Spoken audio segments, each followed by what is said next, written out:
지난번 한재 박규수에 이어서 오늘 그 구당 6일준을 짝으로 해서 아마 주로 19세기 그 개화 당시의 얘기를 일단 마무리하게 될 것 같습니다. 다음 수요일하고 다음 주 월요일은 그 식민지시로 얘기를 넘어가도록 하겠습니다. 이제까지 했던 그 순서하고 대강 비슷하게 6일준과 어떻게 해서 인연을 맺게 됐는가라는 얘기부터 시작을 해서 그가 그 젊은 시절부터 한평생의 중요한 인생의 굴곡이라고 하는 것들이 어떻게 전개되었었던가 하는 얘기를 조금 하겠고, 그리고 메인은 아마 그 중심되는 얘기는 그런 한 개인사적인 굴곡과 동시에 특히 19세기 시대사적인 굴곡 속에서 어떤 삶의 세계를 구축해 나갔는가 하는 것들을 축약적으로 정리하고 마지막에 그 결과나 영향 같은 순서로 얘기를 진행하겠습니다. 우선 그 구당 6일준의 글을 제가 처음 보게 된 것은 6일준 본인이 뭐 앞에 세 분도 다 그랬습니다만은 6일준에 대한 관심에서부터 글이 그 공부가 시작되었던 것 같지는 않습니다. 이렇게 저렇게 만난 지는 한 20년 가까이 된 것 같습니다. 6일준의 글과 또 그 학교에서 한국외교사라고 하는 걸 제가 가르치는 과목 중에 하나에서 매년 아마 정기적으로 그 서유관문 같은 거는 1년에 한 번씩은 반드시 다시 읽어보게 되는 그런 글이기도 합니다만은, 그럼에도 불구하고 만남의 시작은 오히려 그 첫 출발은 사람이 아니었고 어떤 개념이었던 것 같습니다. 지난 시간에 그 한재 박규수 얘기를 그 사랑방을 중심으로 했었습니다. 뭐 시간의 제약도 있고 그래서 그 끝마무리가 약간 여운을 남기는 미진원 속에서 끝낸 부분도 있습니다. 결국 그 사랑방에 갈 수 있었던 한도라고 하는 것은 이미 19세기 중반 되면은 서양 세력들의 아시아 진출이라고 하는 것이 산업혁명과 연관되어서 굉장히 활발해지는 속에서 이 대상을 상대를 어떻게 파악해야 되냐 하는 딜레마 속에서 아마도 그 1840년대 박규수의 해국도지를 읽고 난 후에 박규수가 당시 조선의 전체적인 분위기에 비해서는 그 타자로서의 서양의 존재를 일단 인정할 수밖에 없다고 하는 것은 오늘날 보면 대단히 당연한 그 진도라고 할 수 있습니다만은, 그 당시에 보다 많은 사람들이 그것을 금수지도의 시각에서 보려고 하던 것에 비해서는 상당히 나아간 시각이었다고 하는 얘기를 했었고, 그것에 따라서 그 중국이 운영하고 있던 해방론적인 시각에서 그 관은 관으로, 그러니까 평화로운 조약을 맺자고 할 때는 조약을 맺고 싸우자고 할 때는 싸우되 힘의 역학관계 때문에 그 공세적으로 싸우기보다는 수세적으로 싸워야 되는 것이 현명한 방법이고, 그러는 과정에서 타자로서 인정한 적이 가지고 있는 장점을 빨리 배워서 힘을 길러서 상대방을 물리쳐야 된다라고 하는 얘기까지 했습니다.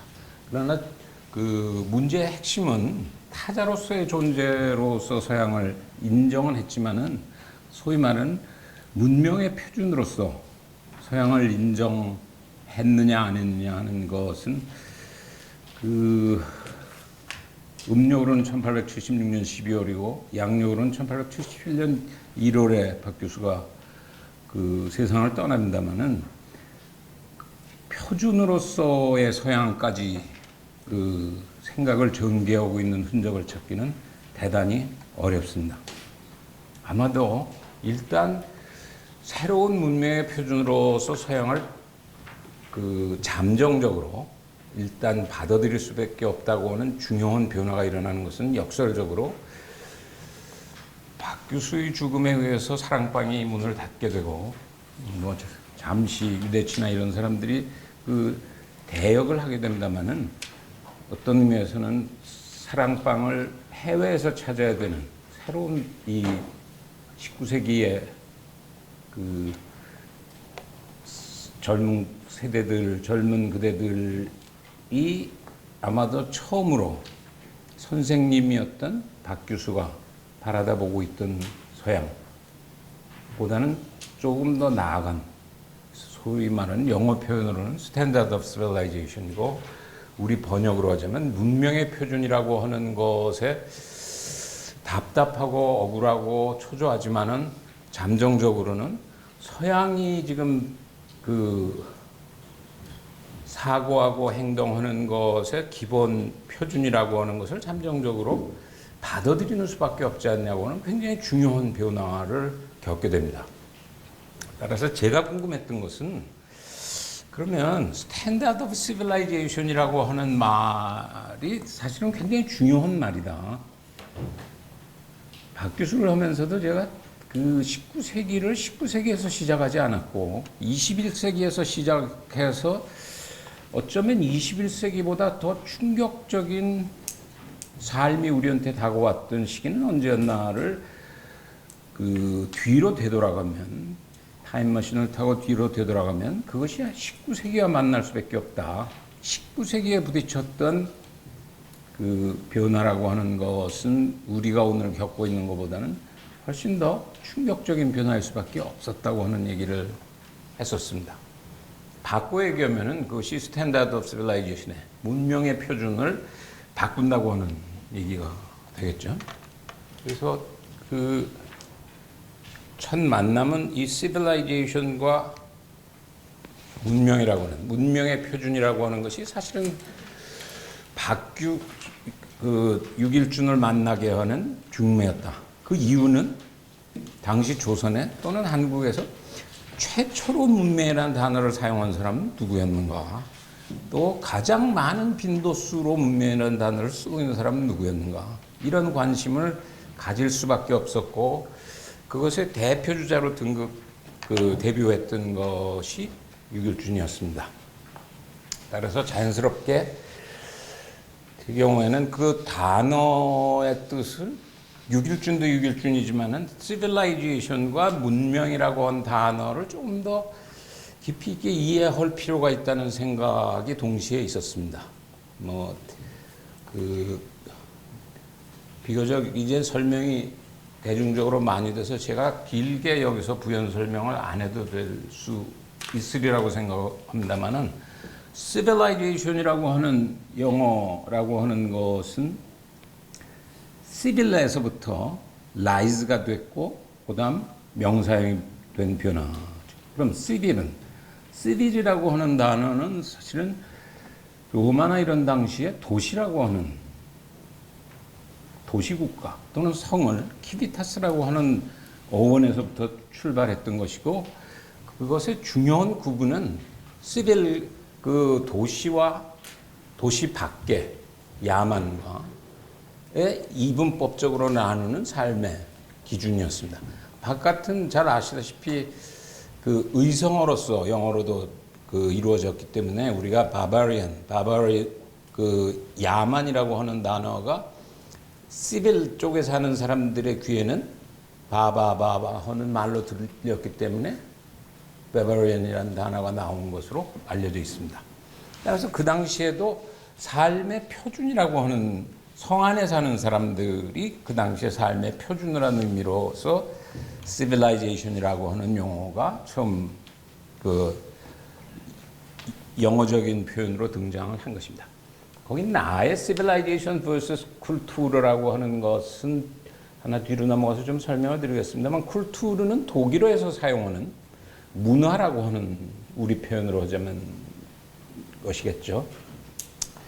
두 개의 차이는, 컬처라고 하는 표현은 아시다시피 이 자연으로 주어진 것을 우리가 우리 삶을 편하기 위해서 가꾸는 것, 개간하는 것, 농사 짓는 것, 이런 것들을 전부 합쳐서 컬티베이트 한다는, 컬처라고 하는 뜻으로 사용하는 것으로 알려져 있습니다. 소위 19세기 유럽에 있어서는 유명한 시빌라이제이션과 쿨투르의 유명한 논쟁이 있습니다.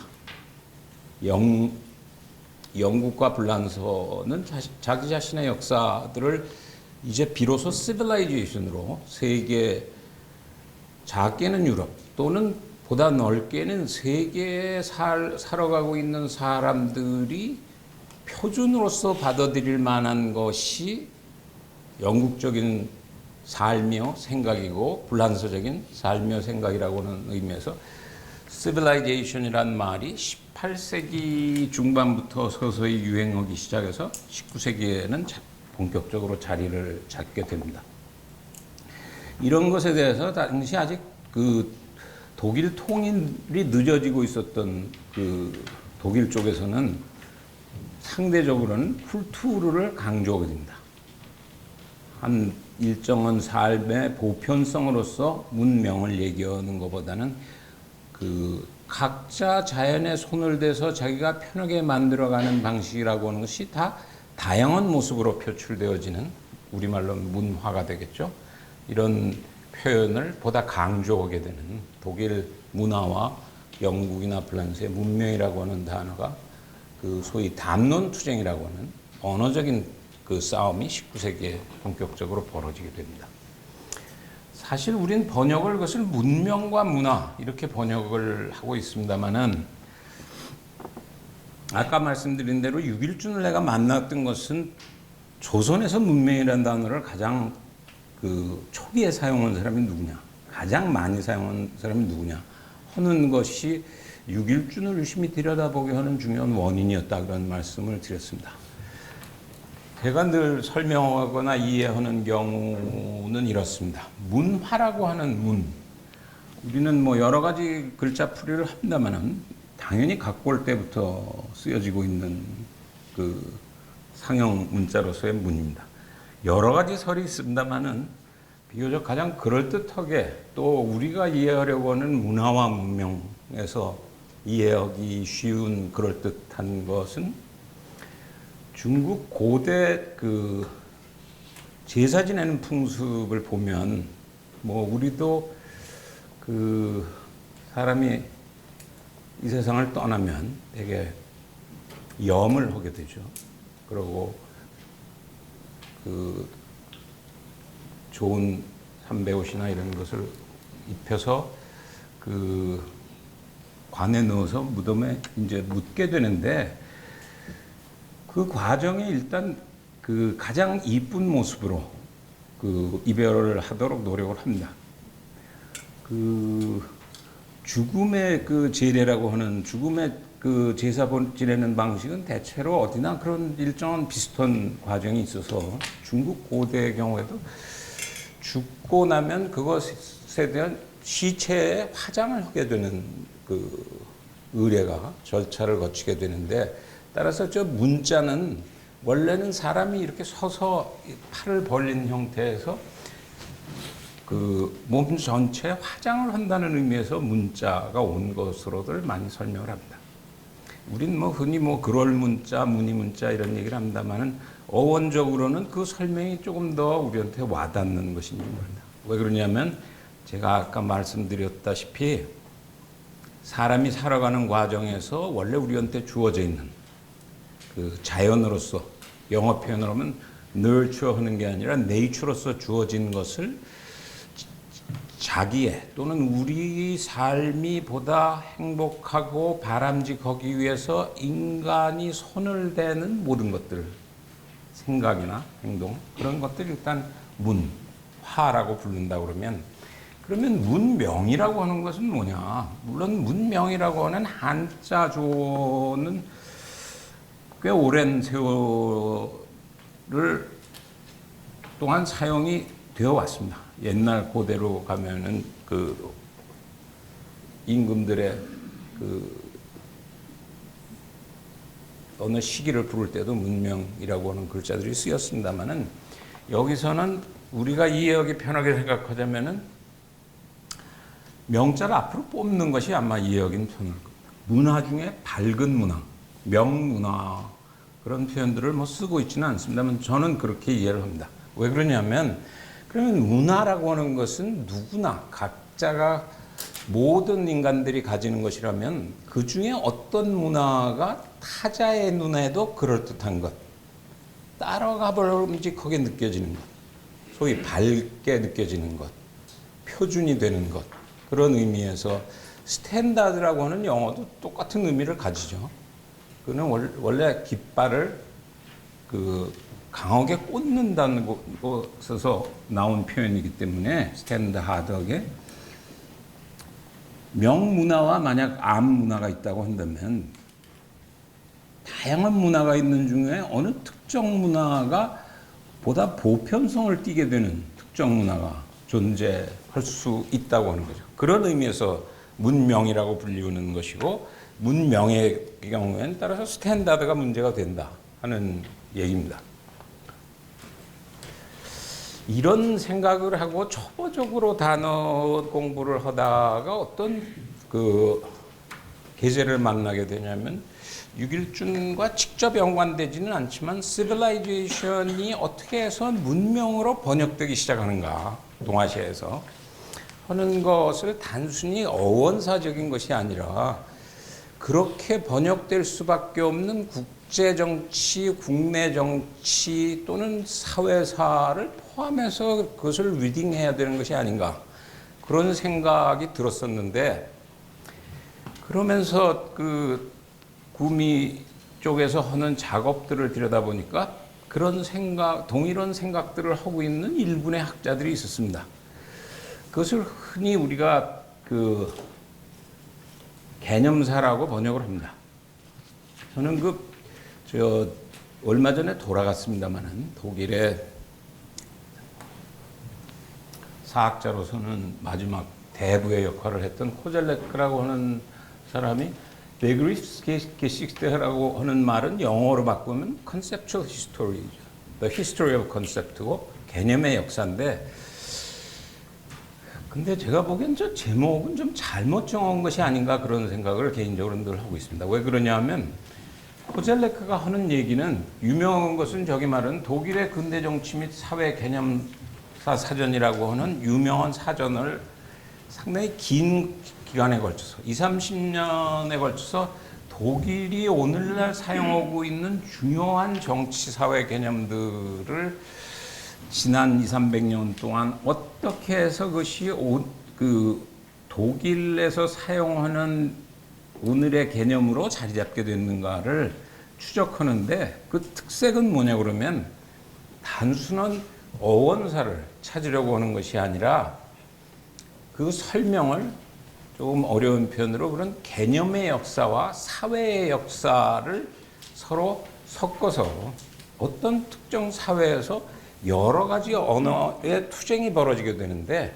그것은 단순히 언어와의 싸움이 이루어지는 것이 아니라 그 사회가 겪고 있는 정치, 경제, 사회적인 이해 갈등과 밀접하게 연결되어져서 이 개념 언어의 투쟁이 서로 주고받고 하는 속에서 변화가 일어난다고 하는 의미에서 굉장히 어려운 9권의 책을 수십 년에 걸쳐서 내게 됩니다.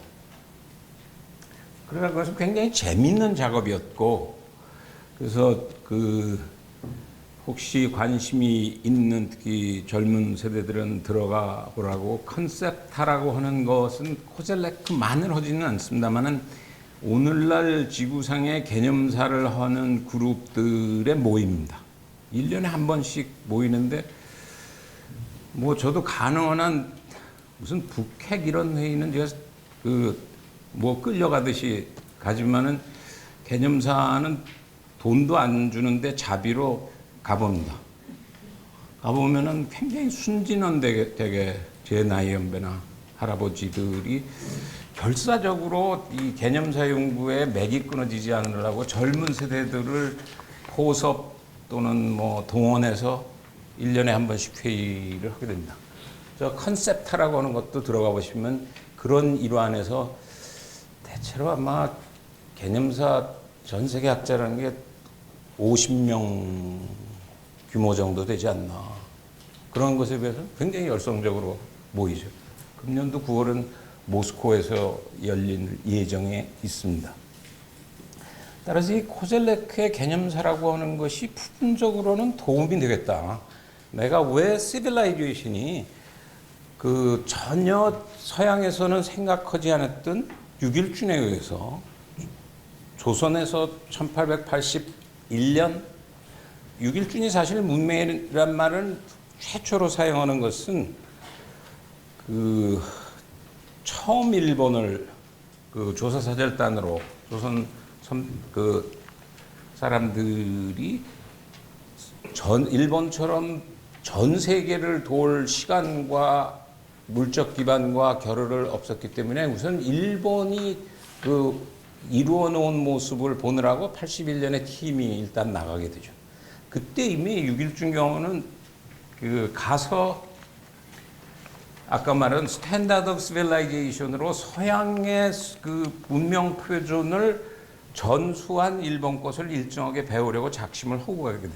그 후쿠자와 유기치의 문화에 들어가서 가서 얼마 안 있고 물론 가기 전에 초보적인 일본어를 하고 간 것으로 알고 있습니다만 굉장히 빠른 속도로 일본어를 그 마스터하고 따라서 그 후쿠자와가 내던 신문에 작은 컬럼을 쓰게 됩니다. 그것이 어쩌면 6.1준의 최초의 글은 아닙니다만은 이런 그 컬럼에 문명이라고 하는 표현이 처음으로 사용되기 시작을 합니다. 근데 저 코젤레크의 개념사를 공부를 하면서 분석 틀이나 이런 것을 조금 세련화하는 작업을 제가 하긴 했습니다만은 하면서 보니까 이 독일이나 유럽 사람들, 구라파로 보면은 독일이 가장 중심이 되고 있습니다만은 최근에 와서 열심히 하는 그룹의 하나는 핀란드 사람들입니다. 아시다시피 핀란드는 스스로가 유럽의 문명의 변방이라고 생각하는 사람들입니다. 따라서 그 사람들 생각에는 중심의 개념들이 자기같이 변방으로 들어오는 경우에 어떤 과정을 거쳐서 어떤 의미가 변화되어져서 사용되는가를 그 열심히 하면서 중앙에 있는 독일이나 또는 그 불란서나 이런 쪽에서 하고 있는 작업에 대해서 그 변방으로서의 그 중요성을 강조하고 있는 또 하나의 그룹들이 있습니다. 제가 저 모임에 그 참석을 하게 된 거는 뭐 한 6, 7년 된 것 같습니다만 처음으로 제가 가서 그 얘기를 듣고 그거는 내가 보기에는 핀란드도 여전히 중심이다. 지구로 보면. 너희가 만들어낸 개념들이 당신네들하고는 전혀 관계없는 동아시아의 어느 조그마한 마을에서 그것을 가지고 굉장히 고민하면서 사용되었던 것은 그럼 어떻게 하느냐. 개념 연구의 지구화를 하려면은 우선은 그 아시아나 이런 것들을 포함하지 않고서는 연구는 반쪽짜리 연구밖에 안 되지 않냐. 그런 얘기를 했습니다. 그러면서 제가 설명을 했던 것은 코젤레크를 알기 전부터 6.1준이나 이런 것을 들여다보면서 그 좁은 의미의 개념사가 아니고 넓은 의미의 개념사를 하면서 나는 세 가지의 괴로움이 있었다. 당신네들이 만약 겪고 있는 괴로움이 그리스 라틴어가 유럽의 독일이나 이런 독특한 사회경제, 정치 사회경제 속에서 어떻게 자리 잡는가를 보고 있는 것이었다고 한다면 우리는 들여다보면 적어도 3번의 꺾임이 걸리는 것 같다. 3중의 어려움이 있다. 우선은 19세기에 보면 그동안 아시아끼리 잘 살았는데 중국적인 천하질서나 이런 틀에서 전혀 다른 새로운 문화가 문명이라는 이름으로 다가오기 시작했다. 새로운 문명 표준이라게 등장해서 그것들을 언어적으로 받아야 되는 그 첫 번째 어려움. 그것 자체도 굉장히 난감하다. 왜 그러냐면 당신네들은 그리스 라틴어만 하면 되지만 이쪽은 한문과 현대 일본어나 중국어를 동시에 해야 되는, 그리고 마지막에 우리말을 해야 돼, 한국어를 해야 되는 딜레마가 놓여 있다. 따라서 첫 번째는 서양이 동양으로 오는 딜레마들이라고 하는 것이 첫 번째 부딪히는 어려움이었다. 두 번째 어려움은 특히 한국의 경우를 들여다보니까 우리가 바로 개념을 직수입한 경우는 굉장히 드물다. 대부분은 1840년부터 1800 메이지 유신 전후까지는 압도적으로 중국을 매개로 해서, 다시 메이지 유신부터 그 청일전쟁 연후까지는 다시 일본어를 중심으로 해서, 청일전쟁이 끝나고서는 일정한 기간은 양계초나 이런 경우가 등장해서는 청의 번역과 일본의 번역이 일시 경쟁을 하다가 다시 일본의 번역으로, 따라서 서양 개념과 일청 그 밑에 다시 것을 우리말로 바꿔야 되는 딜레마가 있기 때문에 이것은 서양 사람이 해줄 수도 없고 일본이나 중국 사람이 할 수도 없는 작업이다. 문제가 더 복잡한 것은 세 번째로는 그것이 그냥 들어온 것이 아니고 들어오는 과정에서는 국내에 치열한 담론 싸움이 벌어지겠다. 치열한 언어 전쟁이 벌어지게 됐다. 사실은 뭐 지금도 그렇죠. 그 한겨레가 사용하고 있는 언어하고 조중동이 사용하고 있는 언어가 반드시 같지 않습니다. 경우에 따라서는 같은 언어라도 다른 뜻으로 씁니다. 또는 북한하고 회의를 해보면 그 똑같은 단어를 정반대의 뜻으로 사용하는 경우가 굉장히 많아서 가끔 농담 반 진담 반 북한 팀들, 북한 분들을 보고 내가 우리는 동시통역사가 필요하다. 정말 필요하다. 한일이나 한미보다 내가 보기엔 훨씬 필요한 것은 남북한의 동시통역사다. 그런 것에 대해서 북쪽 분들이 반론을 하지 않아요. 대체로 서로 동의하고, 더 큰 문제는 우리가 대강 안다고 착각해가지고 차라리 모르는 사람보다 더 큰 실수를 저지르는 것이 남북한 간의 딜레마다. 사실은 19세기에는 그거보다도 더 나눠져 있었는지도 모릅니다. 왜 그러냐면 같은 서양을 한쪽에서는 금수라고 부르고 하나는 새로운 문명의 스탠다드라고 부른다고 하는 것은 똑같은 사람을 보고 180도 다른 사람으로 부른다고 하는 것이기 때문에 사실은 소통이 불가능한 지경에 걸린 부분이 있죠. 그래서 국내 정치 싸움이라고 하는 것을 잊지 않고 개념의 이해라고 하는 것은 불가능하다. 따라서 우리는 삼중의 어려움을 겪고 있기 때문에 전 세계에서 한국에서 개념사 연구라고 하는 것은 보고인 동시에 지옥이다 라고 표현을 했더니 그 유럽의 개념사 하는 분들이 우선 진료하는 것이 어떻게 언어를 그럼 극복을 하냐. 그러니까 뭐 현장에서는 모른다고 그럴 수도 없기 때문에 초보적으로 알아도 고전 한문이나 중국어나 일본어나 또는 몇 개의 유럽어 정도는 하는 것으로 일단 통용이 될 수밖에 없는 현실입니다. 그 예 하나로 그 밑에 그래서 따라서 이런 것들을 하는 것의 작은 샘플의 하나가 근대 한국의 사회가 개념 형성사라고 하는 것을, 이런 삼중의 어려움을 좀 모여서 같이 생각을 나누면 덜 고통스럽지 않겠느냐 해서 한 20년 가까이 된 것 같습니다. 그 이름도 없이 시작했습니다만은 그래도 무슨 이름이 있어야 되지 않냐 그래가지고 저희가 저렇게 부르는 게 아니고 남들이 그럼 전파 연구 모임으로 해라. 그래서 그냥 지어준 이름대로 전파 연구 모임이라고 분류는 있고 뭐를 하나 궁금해 하시면 저 사이트로 가서 찾아보시면은 그 밑도 끝도 없는 얘기를 지난 20년 동안 해왔습니다. 예전에 지난주 조선일보 그 보도한 김기철 차장이 와서 그 도대체 전파라는 데는 뭐해서 그렇게 전파를 안 하시냐고. 왜 그러냐 그랬더니 박지양 선생 그 서울대학교 서양사학과에 있는 박지양 선생이 저희가 아마 윤치호를 읽을 때 그 전파연구 모임에 나오셨던 거로 기억을 해요. 윤치호의 영어 일기가 방대현 양의 영어 일기였습니다. 요즘 영어 잘하는 분들까지 포함해서도 저는 그 윤치호의 영어는 대단히 고급 영어라고 개인적으로는 생각하고 있습니다. 그 박지양 선생이 그걸 가지고 책을 내셨어요. 윤치호 영어 일기에 관한.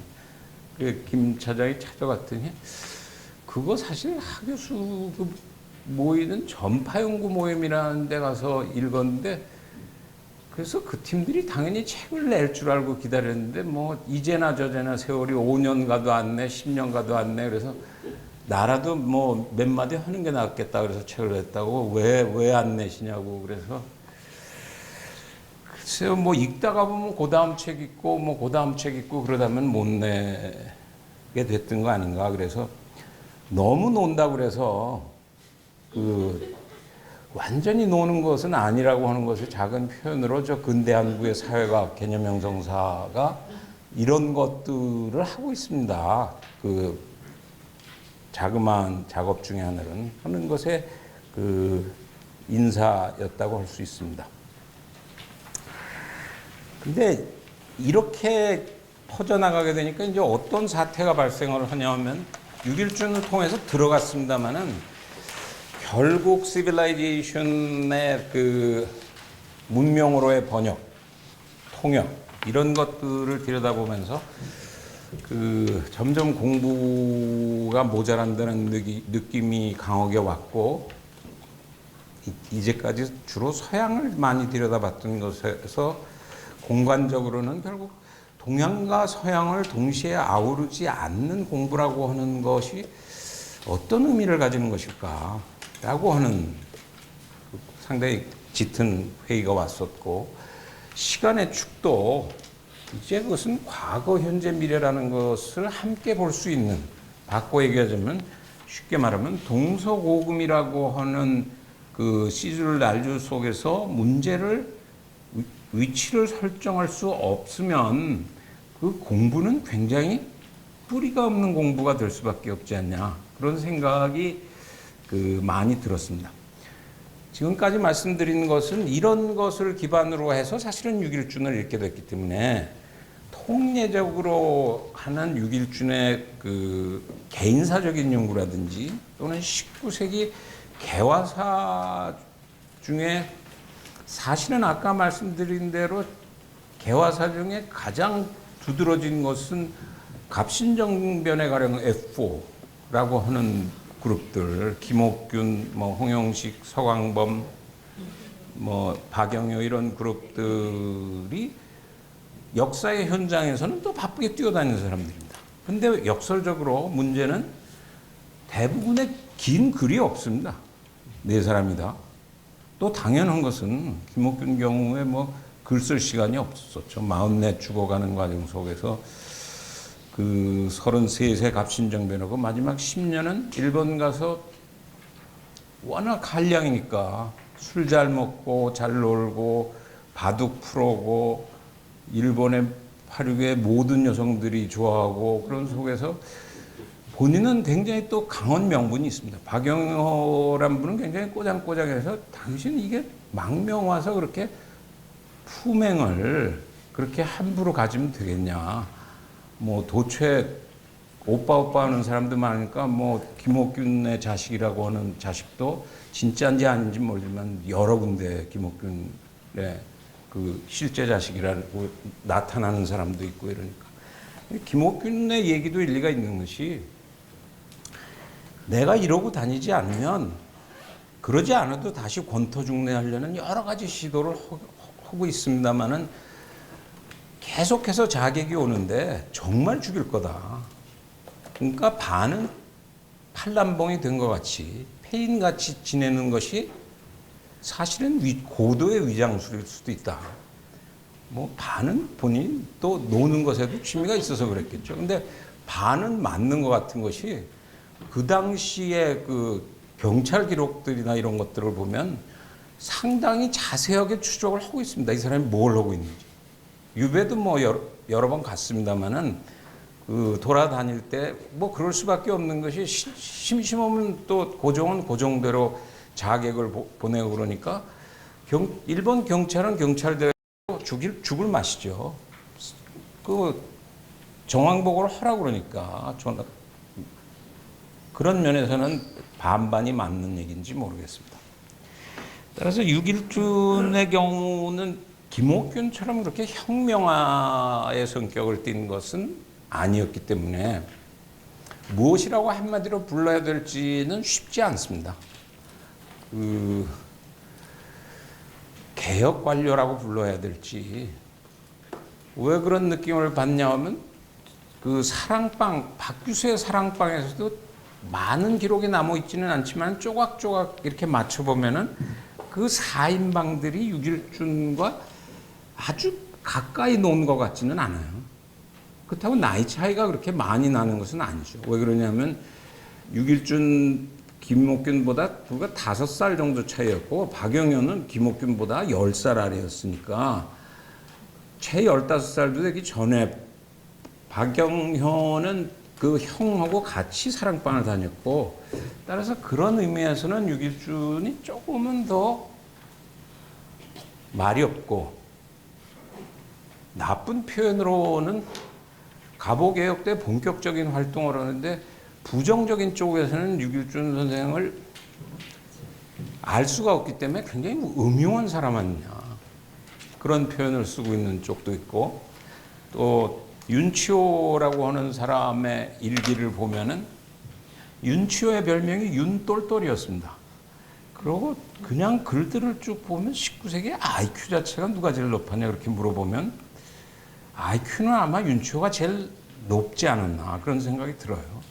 어학 배우는 스피드도 육일준도 대단한 스피드로 어학을 마스터해 나가지만은 윤치호의 어학 마스터 실력이라고 하는 것은 요즘 있었으면은 뭐 당연히 대학 수석해야 될.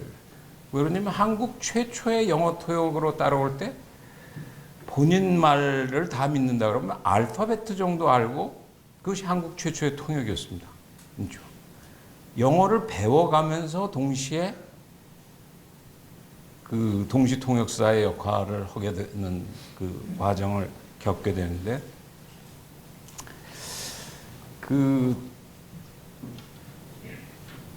그런 면으로 보면 육일준 선생 경우는 따라서 그 사랑방에서도 조금은 그 완전히 같이 어울려 있지는 않았던 상태 같고 갑신정변 때도 그 시기에는 미국 유학에 기였기 때문에 그러나 미국 유학을 안 갔었다고 해도 그 정변의 최일선에 투입됐겠냐 하는 것은 그 성격상으로는 반드시 그렇다고 얘기하기는 쉽지 않습니다. 대체로 그 육일준의 삶을 크게 짜개면은 한 6기 정도로 짜갤 수 있을 것 같은데 그렇게 왜 많이 나누냐. 가령 육일준이 해외 최초의 사랑방인 후쿠자와에게 가서 배우는 과정에서 후쿠자와의 유명한 말이 있죠. 그 후쿠자와의 자서전에 저는 후쿠자와 자서전을 보면서 기억에 남는 것은 딱 2가지입니다. 하나는 누구나 사용하는 나는 한 몸으로 2 인생을 살았다. 2 시기를 살았다. 그건 뭐 절실하게 느끼는 거죠. 후쿠자와에 있어서는 서양의 문명 표준으로 두론 시기와 두로기 이전이라고 하는 2 삶은 굉장히 대조적인 삶이다. 근데 아까 말씀드린 대로 조선은 이미 개념이 들어오는 과정에서도 3 삶이 나눠지는데 그것이 다시 육일준 경우에 다시 6개 정도로 꺾어질 수밖에 없다. 후쿠자와의 또 하나 기억에 남는 것은 얼마나 마셨는지는 모르겠는데 후쿠자와가 나는 지식으로 세계올림픽 금메달은 딸 자신이 없지만은 술 먹기 세계올림픽이 있다 그러면 1등 할 수 있다고 하는 자부감을 표현해서 얼마나 마셨나 후쿠자와가 그런 그 자서전을 읽으면서 궁금했던 적이 있습니다. 여하간 그 생애를 우리가 나누어 보면 아까 말씀드린 대로 56년생으로부터 시작해서 누구나 다 그렇지만 되게 그 중요한 시기는 저게 지금 74년으로 되어 있습니다만 제 기억에 되게 73년인지 74년인지 조금 헷갈립니다. 박규수를 얘기할 때 제가 얘기를 했습니다. 873년 4년 어귀에 계동 앞골목에서 그 박규수가 퇴청하는 길에 유길준이 걸어가는 것을 만나서 그때 17, 8이었죠. 공부 잘하냐 요새? 예, 잘합니다. 그러니까 이 새 시대를 살려면 신시대를 살려면은 전통 공부도 해야 되지만은 새 공부도 해야 된다. 그러면서 날 따라와라. 그래서 따라 들어갔더니 박규수 선생이 주었던 것이 해국도지였다. 제가 드라마를 쓰는 것은 아니고 김윤식 선생이 이렇게 짤막하게 몇 줄을 써서 그걸 제가 우리말 형태로 다시 바꾸면은 되게 스토리가 그렇게 됐죠. 그래서 유길준이 그것을 해국도지를 읽어보고 난 결과는 과거를 포기하고 새 공부를 해야 되겠다. 신사고를 해야 되겠다라고 하는 그 결정을 하게 되는 것이 1873년 4년 그 어기가 됩니다. 저기는 그래서 개화사상 수학기로 1873, 4년부터 시작해서 일단 1882년까지를 꺾어놓은 것은 일본을 아까 말씀드린 대로 갔던 것이 81년, 1870년.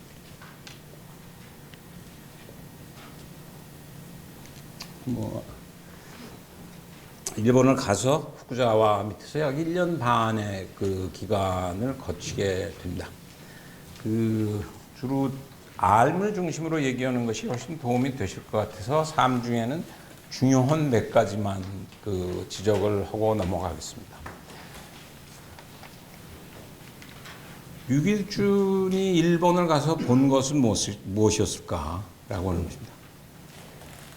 개화의 일기에서도 말씀드렸습니다만은 처음 일본을 가게 되는 것은 박규수의 사랑방이 박규수의 죽음으로 끝나게 되고 이 젊은 그룹들은 아무리 봐도 깨름직하기는 하지만은 청의 모델로만은 우리가 살아남기가 어렵다. 서양의 모델을 따라서 새로운 질서를 모색하고 있는 일본을 본격적으로 우리가 검토할 필요가 있지 않냐. 그래서 본인들이 일단 먼저 가는 것이 아니고 당시에 중이었던 이동인이라고는 중을 79년에 들여보내게 되죠. 그러고 1880년에 김홍집이 그 2차 그 수신사로 동경을 방문하게 됩니다.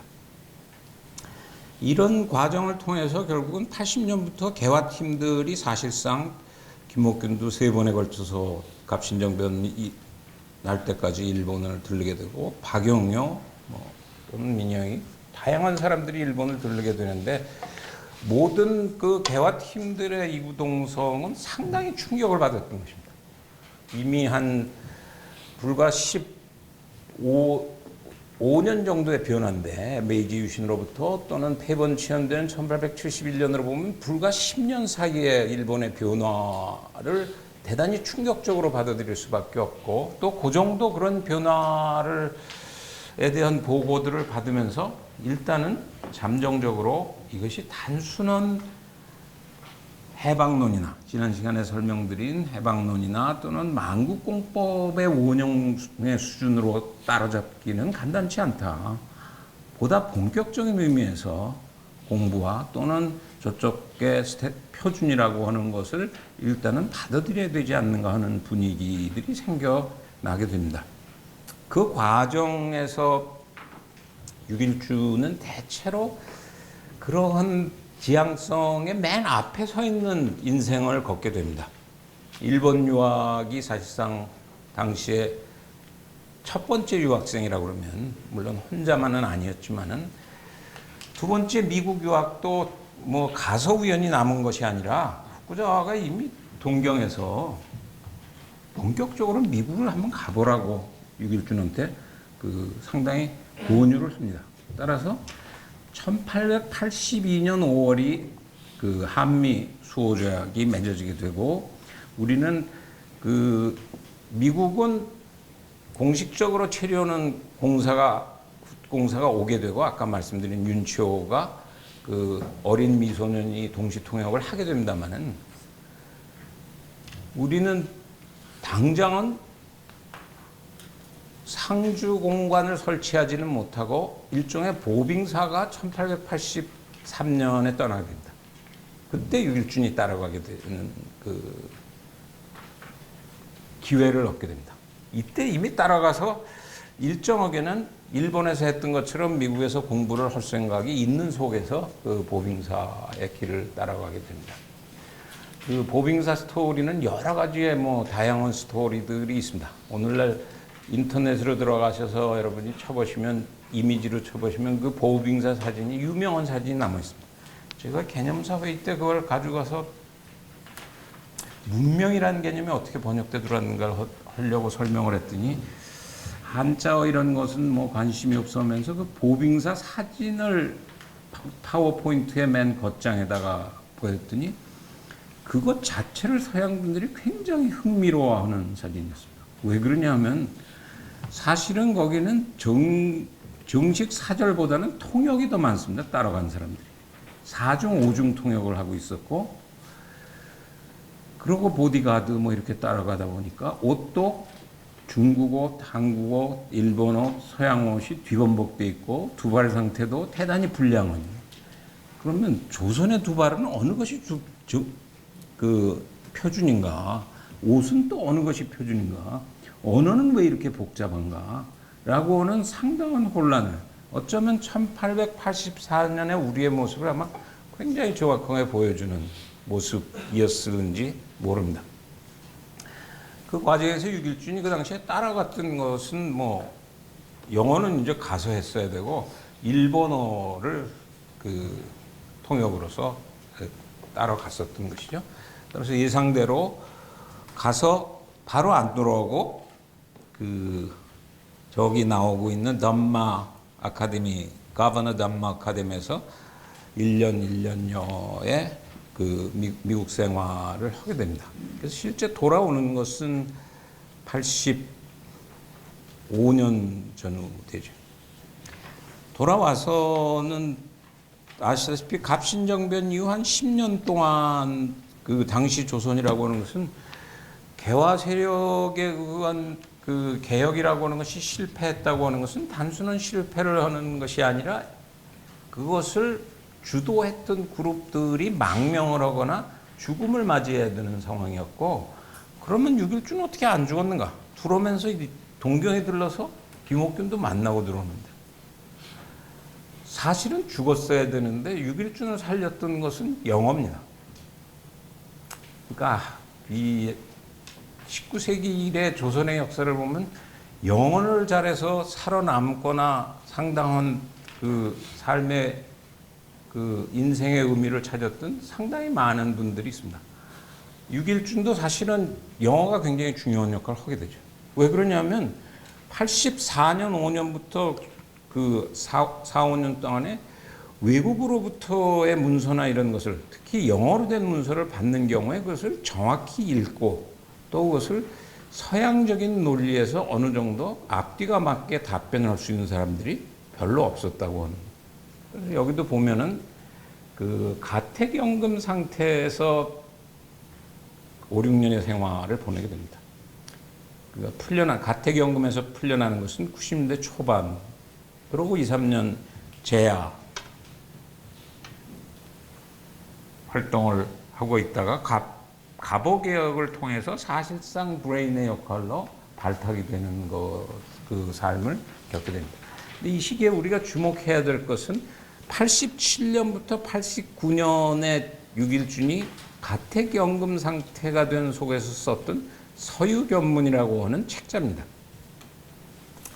아까 육일준이 그 문명이라고 하는 단어를 81년 일본 유학 가서 처음 몇 달 안 됐을 때에 후쿠자와가 경영하던 신문의 컬럼에서 처음 사용했다고 그랬습니다만은 그 이후에도 이 문명이라는 단어에 육일준은 대단히 그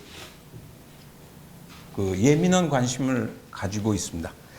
예를 들어서 일본을 갔다 돌아오는 83년에 돌아와서 실제는 뭘 하려고 그랬냐면 한성순보를 발행하게 되는 것에 그 일을 맡기로 했었는데 한성순보를 보면 그 창간사 부분을 보면 재미있는 부분이 있습니다. 그 창간사에 문명이라는 단어와 문화라는 단어가 상당히 많이 나오는데 그것들을 여러 군데를 연필의 흔적으로 고쳐놨어요. 여기는 문화가 맞고 여기는 문명이 맞고 그러면 아까 제가 문화와 문명의 뜻이 다르다고 말씀을 드렸습니다만 이미 이 사람들이 육일준이나 박영효가 그런 것에 대해서 굉장히 예민한 감각을 가지고 그 글을 쓰거나 보고 있었다고 하는 것입니다. 87년부터 9년의 그 서유견문이라고 하는 것을 말씀을 드렸고 그 나중에 알면서 조금 더 본격적으로 해체를 하겠습니다만은 서유견문을 그 연례 행사로 제가 학생들하고 늘 읽으면서 아쉬운 것은 그러건 뭐 중요한 책임이 저 같은 사람한테도 있다고 생각을 하는데 이 책을 조금은 더 잘 소개를 해야 되는 것 아닌가 개인적으로는 그런 생각을 가지고 있습니다. 왜 그러냐면 우리는 어떻게 알려져 있냐면 그게 요즘 보면 좀 관광 가이드 같잖아 그 책이 그런 느낌을 가지고 있습니다. 얼른 보면 뒤에 한 6편은 세계 각국 도시의 날씨, 풍물 그냥 여행사 가서도 볼 수 있는 기록들이 붙어 있습니다. 또 앞에 1편, 2편은 처음 들어가면은 뭐 세계에는 강 이름을 쭉 적고 있고 또 세계의 저명 산 이름을 쭉 적고 있습니다. 메인 챕터는 3편부터 14편까지가 메인 챕터입니다. 근데 제가 왜 이것은 조금 더 소개돼야 될 글이라고 생각하는 것은 물론 그 당시에 후쿠자와의 그 사랑방에서 도움을 받고 있었기 때문에 그 시기에 후쿠자와는 이미 소위 말하는 초기 3부작 서양사정, 학문의 권유, 가끔은 그러고 유명한 문명론지 계략이라고 하는 것을 대체로 1860년대 중반부터 1875년까지 끝내게 됩니다. 따라서 사실상 육일준의 서유견문이라고 하는 것은 영어로 번역하기도 사실은 쉽지 않은 제목이죠. 솔직하게 붙이질 않고 서양에 가서 놀면서 봤다고 그러는데 사실은 굉장히 긴장된 상태로 본 거죠. 그 표현과 달리. 근데 내용을 들여다보면 결국 후쿠자와가 양도 굉장히 훨씬 많죠. 3부작으로 쓴 내용의 주 테마를 한 권으로서 묶으려고 하는 노력을 한 것입니다. 물론 그 앞에 원형이 있습니다. 일본을 막 갔다 와서 세계대세론이라고 하는 짤막한 조금 짧은 글을 남기고 있었고 또 83년에 85년쯤 오면 중립론이라든지 경쟁론이라든지 이런 짤막한 글을 쓰고 있습니다만은 본격적으로 20편에 해당하는 서유견문을 87년부터 89년까지 가택연금에서 대단히 제약되어 있는 여건 속에서 썼다고 하는 것은 일단 중요한 의미를 가지는데 제가 소개를 해야 되겠다고 하는 이유는 그동안 많은 연구는 되게 어떤 연구가 많았냐면 그 중에 상당한 부분이 후쿠자와와 중복된다는 연구나 이런 연구들이 많습니다. 근데 그렇게 따지면 후쿠자와의 책도 대부분 베낀 겁니다. 구미의 책들을. 나중에 잠깐 보겠습니다만은 제가 의미부여를 하려고 하는 것은 그러면 후쿠자와가 글쓰기가 어려웠겠는가? 유길준이 글쓰기가 어렵겠는가? 객관적으로 가택연금되어 있고 후쿠자와는 이미 그 상당한 명망을 얻기 시작하던 차이를 얘기하는 것이 아니라 유길준이 괴로워하는 것은 소위 말하는 세계의 분석 수준에서 첫 번째 서양의 것들을 동양으로 받아들이는 파트의 문제. 이것이 일본보다 당시 조선은 훨씬 어려웠습니다. 그것은 당연할 것이 동양은 앞에 우리가 실학을 했습니다마는 청이 들어서면서 사실은 우리가 세계의 종주국이다. 천하질서에. 그런 프라이드를 가지고 있었기 때문에 우리가 문명이라고 생각하고 있는 입장에서 난데없이 또 다른 삶의 세계를 문명이라고 받아들이라고 그러니까 그것은 격렬한 싸움이 붙을 수밖에 없기 때문에 그 글의 행간을 보면 유길준이 굉장히 조심스러워합니다. 특히 행실의 문제나 이런 것에 서양 것을 잘못 받아들여야 된다고 했다가는 책 전체가 또는 글을 쓰고 있는 사람 자체가 그 존재가 성립될 수 없기 때문에 일본도 상대적으로는 어려움을 겪습니다마는 문명론지 계략의 시작을 보면 솔직하게 후쿠자와가 이 책은 사실은 일본의 보다 전통적인 사고를 하는 분들의 생각을 바꿔놓기 위해서 쓰고 싶다라고 하는 얘기로부터 시작됩니다. 앞에 서양사정이나 학문의 권유에 비해서 그 문명론지 계량은 대상이 글을 쓰고 있는 대상이 조금 더 정면 승부하려고 하는 형태로 쓰고 있는 글의 형태죠. 따라서 그 삼중고라고 하는 것은 후쿠자와가 겪고 있었던 이중고와는 비할 수 없는 그 딜레마 속에서 어떤 묘책을 강구해야 된다고 하는 첫 번째 전통의 짐이라고 하는 것이 일본보다 당시의 조선은 훨씬 컸다. 두 번째 당시 가택연금이 돼 있는 경우 있었던 당시의 질서의 모습은 84년 갑신정변이 실패하고 나서는 사실상의 원세계의 감국 정치가 진행되고 있던 때입니다. 적어도 10년간의 기간은 그동안 천하질서의 모습에서 중국이 영향력을 행사했던 것과는 다르게 천하질서에서는 원칙적으로는 예를 중심으로 해서 다스리는 것이라고 그랬는데 중국도 근대적인 의미의 직접 통제하는 시스템으로 원세계가 들어와서 몇천 년간의 그런 식의 통제 방법은 없었죠. 모든 그 정치적인 결정에 감나라 배나라 하는 사태가 발생을 했고 또 그것을 피하려고 하는 고정을 폐위하느냐 마느냐 하는 소동까지 벌어지는 것이 1880년대였습니다. 그런 속에서 유길준 경우에 이 주변 강국들 사이에서 어떻게 살아남아야 될 것인가. 이것도 후쿠자와에게 주어진 과제는 아니었습니다. 두 번째가. 마지막 세 번째 국내 정쟁. 그건 일본도 뭐 상당한 정쟁이 있었습니다만은 조선의 정쟁은 뭐 훨씬 더 피를 부르는 정쟁이 벌어지고 있는 속에서 쓰고 있는 글이었기 때문에 그 글을 오늘날 그냥 흔히 생각하는 학술 논문으로 읽어서는 그 의미를 그 쓴 사람의 공을 판단하기는 그 문제가 있다라고 하는 생각입니다. 그럼에도 불구하고 유길준보다는 훨씬 안락한 입장에서 훨씬 간단한 공식을 풀었던 후쿠자와는 다 아시다시피 뭐 일본 돈 중에 가장 비싼 10,000엔짜리의 얼굴이 후쿠자와의 얼굴. 또 일본의 20세기의 최대 사회과학자 또는 정치학자로 존경에 맞지 않는 마루야마가 평생의 마지막 후반기의 역작이라고 하는 것이 바로 문명론지 계략을 성경에 주석본 달듯이 한 줄 한 줄 주석을 달아서 책을 냅니다. 근데 우리는 그 서유견문을 성경 보듯이 한 줄 한 줄 줄을 달아본 적이 있는가? 그럴 만한 가치가 없지 않는가 우리 책은?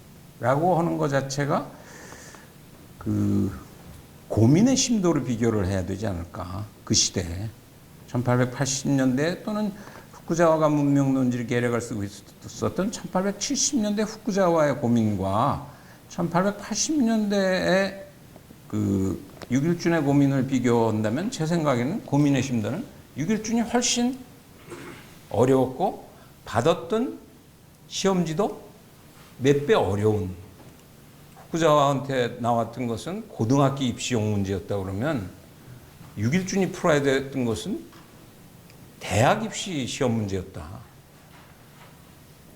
따라서 그것에 대한 조금 더 의미 부여를 한 본격적인 연구소가 또는 주석본들이 마련돼야 할 거라고 하는 생각을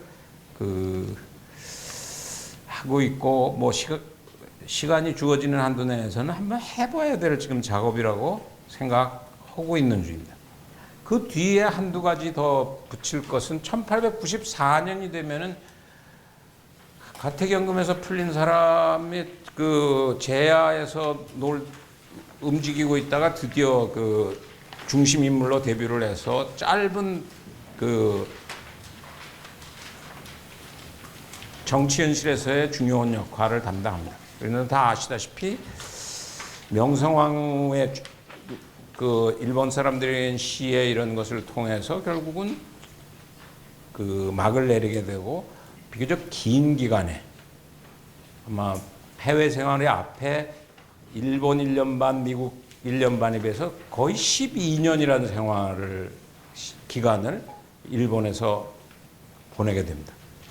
그리고 그 12년 동안에는 굉장히 이례적으로 김옥균 스타일이 아니었음에도 불구하고 한동안은 그 혁명일심회라고 해가지고 조선을 한번 쳐들어가서라도 변화를 가져와야 되냐고 하는 시도를 해가지고 굉장히 복잡한 문제가 발생하는 기간입니다. 결국 돌아오는 것은 1907년 어간에서 귀국하게 되고 그 과정에서 중요한 그 정치학자들에게 중요한 것은 한국 최초로 정치학이라고 하는 당시 동경제국대학의 정치학 강의를 했던 베버의 제자라고 하는 라트겐의 정치학 강의를 부분적으로 번역을 해서 최초의 정치학이라는 단어를 사용한 것으로도 우리한테는 상당히 알려져 있습니다. 얘기를 그 삶보다도 암 중심으로 일단 가는 게 조금 더 의미가 있을 것 같아서, 그러면 이런 6번의 굴곡을 가지면서 살아갔던 육일준을 통해서 박 교수의 사랑방 출신인 육일준이 우리 역사에서 어떤 의미를 가지고 그것에서 우리가 얻을 수 있는 것은 무엇인가 하는 것입니다.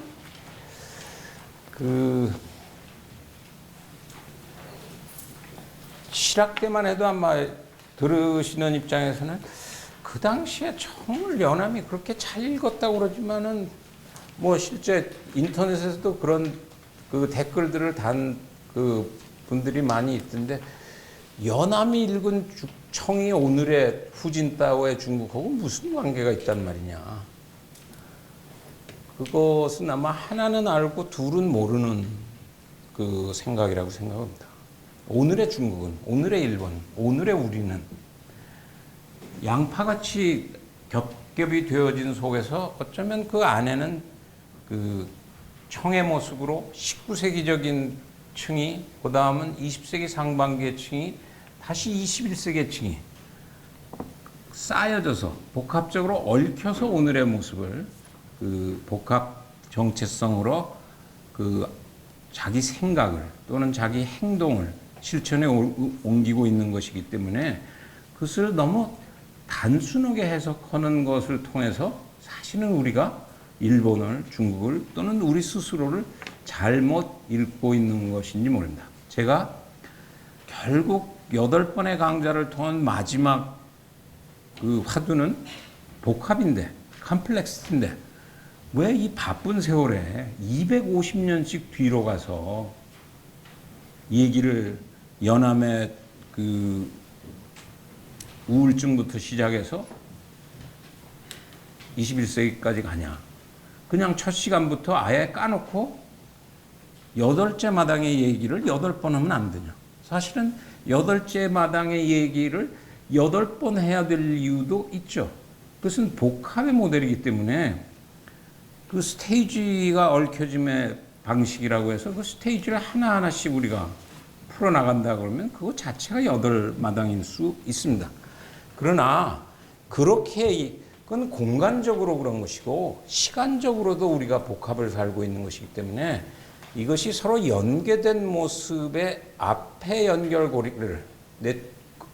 연결고리를 잡지 못하는 한은 제대로 읽기가 굉장히 어렵다.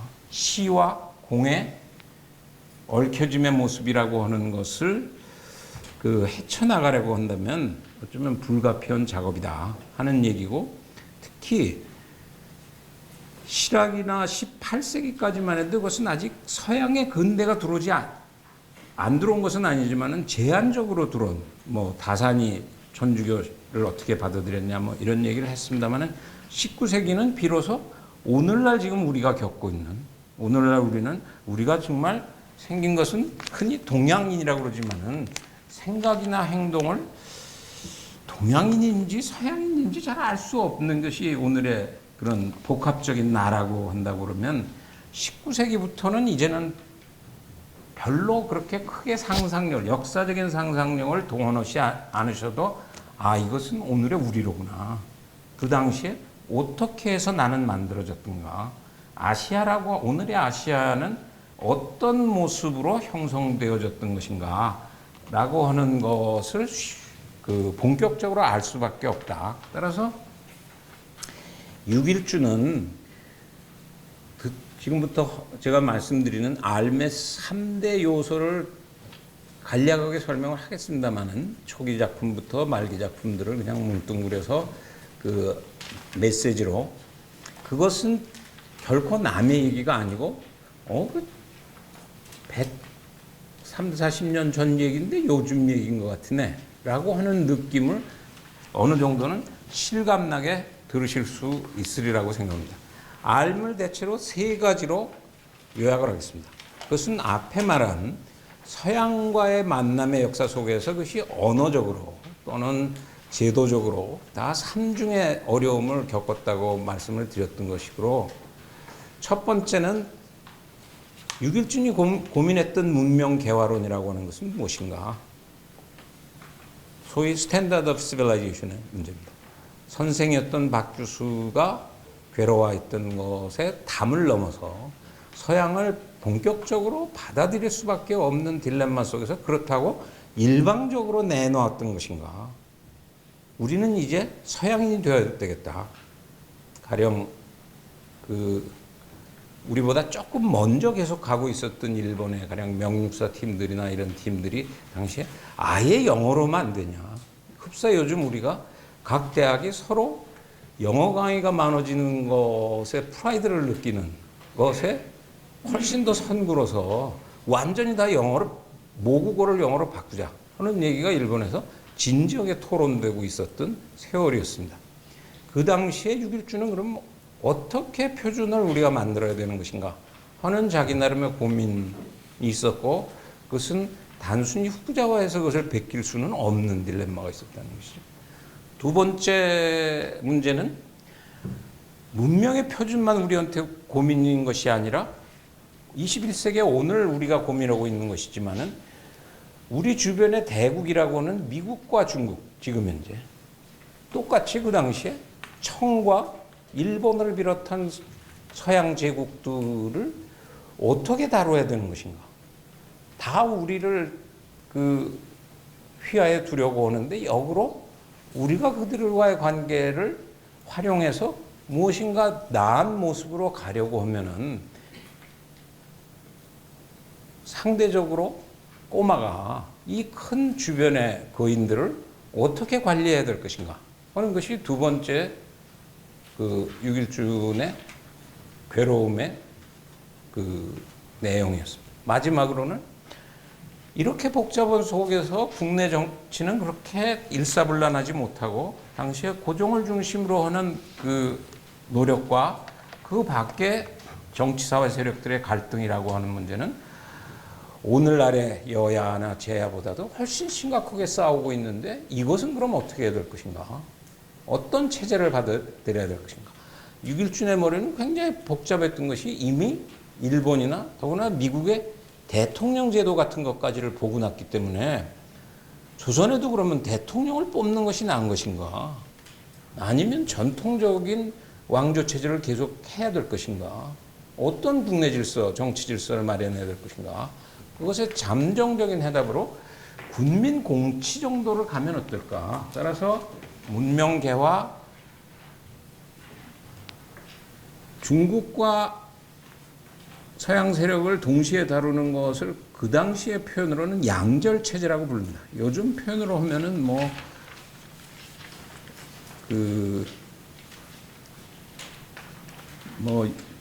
육일준이 동의할지는 모르겠습니다만 저는 일종의 19세기형 복합 외교라고 그것을 부르는 방식입니다. 그 세 가지의 메시지를 간단히 조금 전하겠고 그것에 대한 그 대강의 감이 생기시면 저는 육일준이 하고 싶었던 얘기를 충실히 전달했다고 생각합니다. 물론 서유견문이나 이런 것들이 많이 떠돌아다니고 읽고 합니다만은 본격적으로 지금 문제는 그런 문명론이나 국제정치학이나 정치학에서 읽어야 되는 문건임에도 불구하고 나를 포함한 정치학자나 국제정치학자들이 우리 문건을 열심히 안 읽었기 때문에 사실은 해설되지 않은 역설적으로는 관광가이드 수준의 책인 것으로 오해하면서 우리가 서유견문을 책 제목같이 그냥 서양에 놀러 와서 그냥 보고 들은 그 얘기 정도로 오해를 하지 않도록 하기 위해서 세 개의 메시지를 조금 집중적으로 부연 설명하겠습니다. 그 서유견문 저기 보시다시피 87년에서 89년 가택연금 때 쓴 책이니까 당연히 출판은 못했죠. 출판을 하게 되는 건 본인이 뜨고 나서 드디어 그것도 국내에서 그 활자본이나 이런 것이 여의치 않다고 그래서 도쿄까지 원고를 들고 가서 오늘날도 남아 있습니다만 저기 교순사라고 그 도쿄 시내에 남아 있는 출판사에서 부자와의 소개로 책을 내게 됩니다. 제 기억에 아마 한 1000부 정도 찍었던 것 같아요. 그러니까 그 굉장히 짧은 시기에 상당한 차가 난 것이 후쿠자와가 얘기한 아까 3부작 서양사전, 내편, 외편, 학문의 권유 또는 문명론지 계략이라고 하는 것은 제 기억에 10,000권, 20,000권이 아니라 아마 다 합쳐서는 거의 100만 단위의 책이 팔린 것으로 기억하고 있습니다. 그것이 1860년대에서 1875년인데 그러면 20년 후에 육일준이 냈음에도 불구하고 증정본으로 아무도 안 사볼 것 같아서 증정본으로 1000권을 찍어가지고 자기가 제발 보라고 1000권을 논아줬는데 그나마도 또 망명을 해서 다시 금서가 돼가지고 그 책을 가지고 있는 것조차도 사람을 불안하게 만드는 책이 됐던 것이 서유견문. 그 20편 중에 아까 말씀드린 대로 뒤에 6편은 그 구체적인 도시 소개 이런 것이니까 빼면 14편이 마지막 편이 되겠습니다. 14편 다 안 읽어보셔도 14편은 최소한 읽어볼 필요가 있습니다. 서유견문을 알려면. 그걸 소위 개화의 장, 문명 개화의 장이라고 그러는데 육일준이 여기서 다른 것은 후쿠자와 거를 베꼈네 말았니 이런 시비가 있기도 합니다만 14편은 베낄 수가 없는 얘기들을 포함하고 있습니다. 거기에서 육일준 스스로는 결국 스탠다드 오브 시빌라이제이션으로 문명의 개화라고 하는 것은 문명이 개화된다고 하는 것은 지선지미한 상태에 이르러야 된다. 가장 아름답고 선원지경에 이르는 것인데 지금 서양이 거기 이르렀다는 것이 아니고 지금 현재 레이스로는 우리보다 앞서가고 있는 것은 인정하자. 그러면 우리 경우에 무엇을 해야 지선지미한 상태로 우리 인민들이 살 수 있게 되는 표준은 무엇인가 라고 얘기하면서 6개의 표준을 얘기를 합니다. 첫 번째 행실의 개화, 두 번째 학술의 개화, 세 번째 정치의 개화, 네 번째 법률의 개화, 다섯 번째 하나, 둘, 셋, 넷, 기계의 개화, 물품의 개화가 잘못해서 밑으로 떨어져 나왔습니다만은 위로 하면 6개입니다. 물론 저런 구분법 자체는 완전히 유길준이 독창적으로 생각할 수는 없습니다. 그건 어느 시대나 뭐 요즘 우리도 뭘 어디 나가서 뭘 한다는 사람이 보면 뭐 글을 한 번도 써보지 않은 국회의원분들이 표절을 했네 말았네 그러고 뭐 싸움들을 하는데 저는 좀 웃기는 부분도 있다고 생각하는 것이 넓은 의미로는 인간들의 삶은 다 표절의 모습을 띠고 있는지도 모르죠. 제가 첫 시간에 얘기했는지 모르지만은 공자 말씀이 본인은 수리부작이라고 하는 말은 그것이 아마 정말 깨침이 있는 분의 말씀이라고 생각을 합니다. 인간이 어떻게 작할 수 있는가? 우리는 누구나 책을 내고 거기다 또 누구나 작으로 돼서 나옵니다만은 사실은 작이라고 하는 것은 만든다고 하는 것은 신이 하늘이 할 수 있는 것이고 인간들이 할 수 있는 것은 공자 수준의 거의 그 성인에 이르렀음에도 불구하고 나는 단지 술할 뿐이다. 들려오는 소리를 받아서 적는 것이지 내가 작하는 것이 아니다. 그런 의미에서는 어느 시대나 그 시대의 담론을 가지고 돌아다니는 언어군들을 가지고 자기 생각들을 재구성해서 그 시대가 당면하고 있는 문제를 조금이라도 전진적으로 풀어나가느냐 못하느냐가 더 중요한 문제라고 생각을 합니다. 따라서 만약 아까 그 후쿠자와와 대단히 밀접한 연결관계를 가지고 있다고 하니까 문명론지 계략과 한번 맞춰볼 필요가 있습니다. 문명론지 계략은 1875년에 쓴 책으로서는 굉장히 잘 쓴 책입니다. 그래서 최근에도 가령 일본 학자분들하고 만나면 늘 하는 얘기가 19세기의 후쿠자와의 글들의 일정한 부분들은 문명론지 계략 같은 것은 사실은 19세기의 아시아인들이 조심스럽게 열심히 읽어야 될 글이었던 것은 확실하다. 그런데 왜 오늘의 일본의 대가들은 그런 류의 글들을 안 쓰고 못 쓰는 이유는 뭐냐? 일본의 세계 정치에서의 위치는 19세기보다 지금 21세기가 못하지 않는 또는 경우에 따라서는 더 높은 위상에 있는 것이 사실입니다.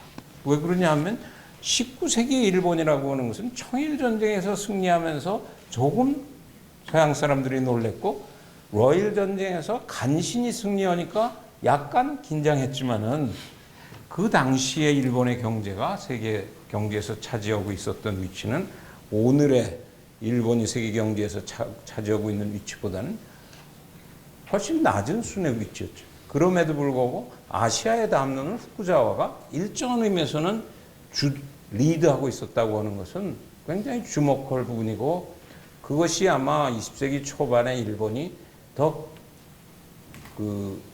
용기를 내게 만든 방향이 결국 잘못돼가지고 엉망진창이 됩니다만은 제국으로서 가는 길을 마련하게 됐는지도 모릅니다. 근데 재밌는 것은 75년의 문명론지 계략을 읽어보면 후쿠자와는 셋으로 서양의 스탠다드 오브 시빌라이제이션을 셋으로 요약하고 있습니다. 첫 번째 지덕의 개화, 정법의 개화, 의식주와 기계의 개화로 나누고 있습니다. 얼른 보면 다른 것 같지만은 저 두 글자를 하나씩 짜게면은 똑같습니다. 지, 덕, 정, 법, 의식주, 기계. 똑같이 해서. 그럼 베꼈네. 6일준이. 그러나 우리가 주목해야 될 것은 6개의 비중치와 컨비네이션을 어떻게 하고 있었느냐가 굉장히 중요한 의미를 가진다고 생각을 합니다. 왜 그러냐면 6일준이 행실의 개화를 설명하면서는 뭐라고 그러냐면 행실이라고 하는 것은 보니까 서양 것을 받아들일 것이 없다. 우리가 기왕에 따라서 했던 삼강오륜이라고 하는 기본 행실의 기본 원칙이라고 하는 것은 오늘날도 글로벌 스탠다드다. 그렇게 얘기하지 않고서는 그 서유기문이라고 하는 책이 살아남기는 굉장히 어렵게 돼 있는 상황이었겠죠. 두 번째는 정치에 가기 전에 잠깐 그 밑에 다를 설명하고 넘어가겠습니다. 후쿠자와는 그럼 독창적으로 문명론지 계략을 썼냐? 문명론지 계략은 10편으로 마련되어 있습니다만은 마지막 10편은 결국 일본의 문명이 궁극적으로 가야 될 길은 우선은 일본의 독립이 굉장히 중요하다고 하는 것이 마지막 편이고 실제 중요한 요약은 9편이 중요한 요약입니다.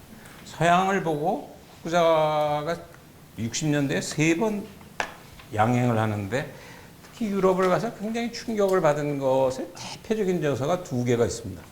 하나는 그 기조의 유럽 문명사고 또 하나는 버클의 영국 문명사입니다. 저게 왜 충격을 받았는가 하면 둘 다 19세기 초중반에 나온 책들입니다. 개인적으로 흥미로운 것은 굉장히 두껍고 특히 버클의 책은 버클은 사실은 19세기의 토인비류의 사람이었는데 워낙 책 좋아해서 책 읽다가 일찍 죽은 사람인데 지금 읽어도 굉장히 어렵습니다. 분량도 굉장히 두꺼운데 어떻게 해서 후쿠자와가 이걸 이렇게 빠른 속도로 읽어냈는가.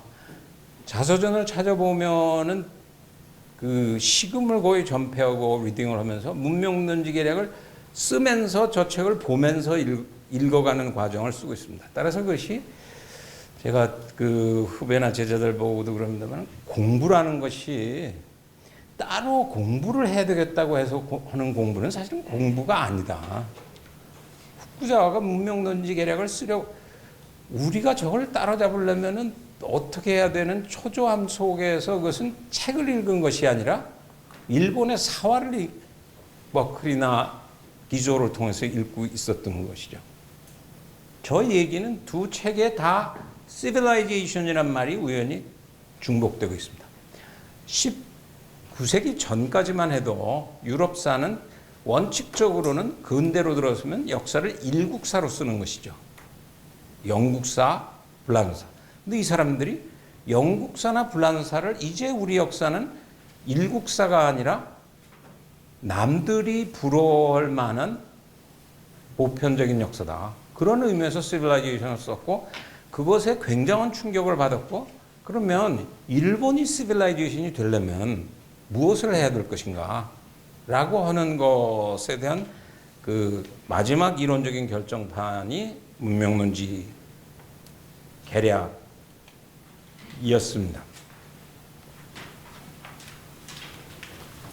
그 후쿠자와와 유길준과 비교해서 문명 개화론에서 가장 중요한 차이는 아까 앞에 삶에서 조금 말씀드렸습니다만은 일본에 비해서 조선이 훨씬 더 전통의 그 짐이 무거웠기 때문에 두 개를 어떻게 컨비네이션 해내느냐고 하는 면에서의 그 고민, 그 돌파구의 모색은 어떻게 해야 될 것인가.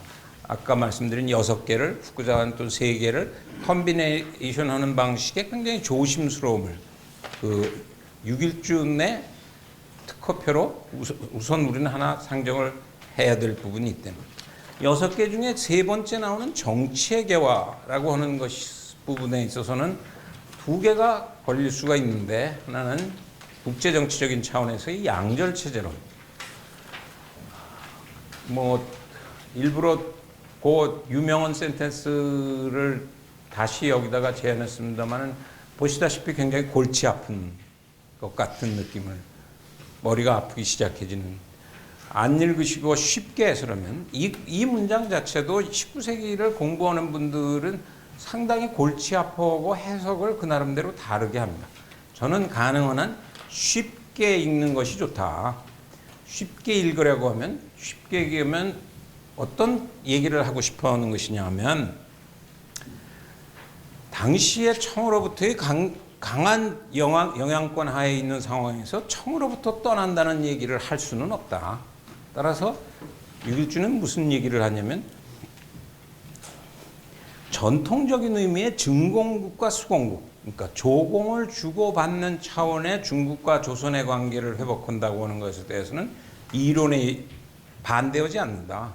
그러나 근대적인 의미의 속국의 형태로 청한관계를 설정한 것은 잘못된 청한관계이기 때문에 거절한다. 따라서 한중 특수관계는 유지하되 전통적인 의미에서의 바람직한 조공을 주고받는 관계를 유지하자. 그러나 동시에 여기서 보면은 참 수공국이 연적 제국을 향하여 제국이라고 하는 것은 일본이나 서양을 말합니다. 일본이나 서양과의 근대적인 국제관계를 우리가 하지 않을 수는 없다. 오늘날로 보면 어쩌면 제가 그 미중 관계에서 자꾸 선택을 하려고 하는 지난번 정부나 지금 정부나 또는 다가오는 정부들, 그런 식의 사고로 21세기는 못 살아납니다. 미국도 잡고 중국도 잡아야 된다 라고 하는 생각은 이미 연함이 명도 잡고 청도 잡자고 하는 생각이나 유길준이 청과의 바람직한 전통적인 관계와 일본과 서양의 근대적인 조약 관계를 동시에 유지하겠다고 하는, 그래서 그것을 표현상 양쪽, 여기에서는 자른다고 하는 의미의 절입니다만 양쪽을 다 보는 방식으로 가겠다라고 하는 굉장히 중요한 그 발언의 내용이고, 어쩌면 이것이 그 주변에 대국이 많이 쌓여 있는 조선의 지정학적인 모습으로서는 19세기적인 발언이지만은 동시에 21세기적인 발언일 수밖에 없다. 이미 이런 생각들을 앞에서 많이 했음에도 불구하고 왜 우리가 그렇게 쉽사리 그것을 그 활용 또는 더 발전시켜 나가지 못하고 항상 어려움을 겪느냐 하는 것은 우리 몫인지 모른다 하는 얘기죠. 세 번째, 군민 공치론. 국내 그 당시의 싸움 속에서 이것은 그 서양의 정치 체제를 그 당시에 흔히 나누는 것들을 당시에 일본에서 가토나 이런 사람들이 했던 것들을 그대로 원용하고 있는 것입니다. 군주 천단 정체. 뭐 천단이라고 하는 말은 뭐 아시겠습니다만 그야말로 마음대로 하는 거죠. 군주 명령 정체, 귀족, 군민 공치, 국민 공화 정체라고 5개를 설정을 하고 굉장히 조심스럽게 우리 스테이지에서는 군민 공치를 실현하는 방향으로 가도록 그 노력해 보는 것이 어떻겠냐. 이것은 그 시대적인 상황 속에서 읽어줘야 할 글이기 때문에 연암이나 다산을 하면서 제가 다산이 그 추구하려고 했던 것이 왕권의 강화를 통한 유민 정치였다. 백성들을 풍요롭게 하는 것이지만은 절대 다산이 일부 우리가 해석하고 있는 것처럼 한국의 조선의 루소로서의 민권론자는 아니었다라는 얘기를 했습니다. 또는 민주주의자라고 부르기는 어렵다. 민주라는 말이 굉장히 지금은 평가절하되어서 우리가 마구잡이로 씁니다만은 민이 주가 된다고 하는 말은 사실은 대단히 혁명적인 표현입니다. 맹자일의 민본이라고 하는 것은 누구나 할 수 있는 얘기지만은 민이 주가 된다고 하면 왕의 입장에서는, 군의 입장에서는 군과 신과 민의 관계에서 군이 늘 주였는데 어느 날 민이 주가 된다고 하는 것은 사실은 혁명을 의미하는 것입니다. 따라서 그 중간을 빠져나가려고 하는, 복합을 하려고 하는 6.1줄 나름의 그 혼합체로서, 그러면 군과 민이 동치하면, 공치하면 안 되겠냐. 미국에 가서 보니까 대통령 제도라고 하는 것은 민주주의인데 우리가 그런 시스템을 받아들이기에는 현실적으로 대단히 어렵다. 반대로 조선조 500년의 군주 정체로서는 국내 역량을 동원하기에는 한계에 부딪혔다. 후쿠자와도 서양을 가서 보고 굉장히 부러운 것은 저 사람들이 결국 소위 말하는 나라에 살고 있는 민을 사실은 국민도 아닌데 그 앞에 국자를 붙여가지고 흡사 자기 나라인 것 같이, 자기가 왕인 것 같이 모든 그 역량을 동원하는 모습을 보고 아, 우리도 저렇게 해야 되겠구나. 특히 일본 경우에는 지방 분권은 봉건 형태로 나누어져 있기 때문에 힘이 모아지지 않는다. 그러면 천황을 중심으로 해서 일단은 뺏겼던 힘을 다 몰아서 힘을 모아서 부국강병 시스템으로 가는 것이 문명론지 계략의 가장 중요한 부분이라고 하는 것이 9편의 서머리고, 그것의 첫 번째 목표의 하나는 그 과정에서 일본이 대외적으로 독립이 필요하다 하는 것이 그 마지막 챕터입니다. 그래서 일본 학계에서의 여전한 싸움도 후쿠자와의 문명론지 계략의 꽃은 9장이냐 아니면 10장이냐 하는 디베이트는 여전히 남아 있습니다만은, 제가 보기에 장기적인 시각에서의 후쿠자와가 하고 싶은 얘기는 9장이죠. 따라서 그 시간이 거의 가까이 가는 것 같아서 조금 마무리하는 쪽으로 얘기를 하겠습니다. 이런 세 가지의 목표, 조선형 문명개화론이라고 하는 것은 어떻게 해야 될 것인가, 또 조선이 놓여 있는 지정학상의 위치로 근대 국제정치가 받아들이는 속에서 살아남는 방식으로서 19세기의 복합 외교정책인 양절론이라고 하는 것의 의미를 우리가 유심히 봐야 된다.